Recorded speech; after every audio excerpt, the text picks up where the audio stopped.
Masalamiz jismlar kombinatsiyasi. Uchburchak va trapetsiya umumiy tomonga ega.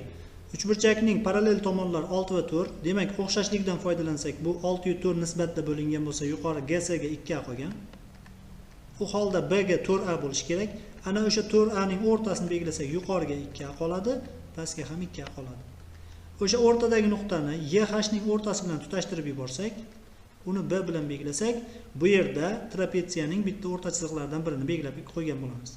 Ana o'sha B 3 asos va 7 asoslar bilan umumiy 7 o'rta chiziq B katta asosni tashkil qiladi. Shunda B ni 3 ga qo'shib 2 ga bo'lishimiz 7 ga teng bo'lishi kerak.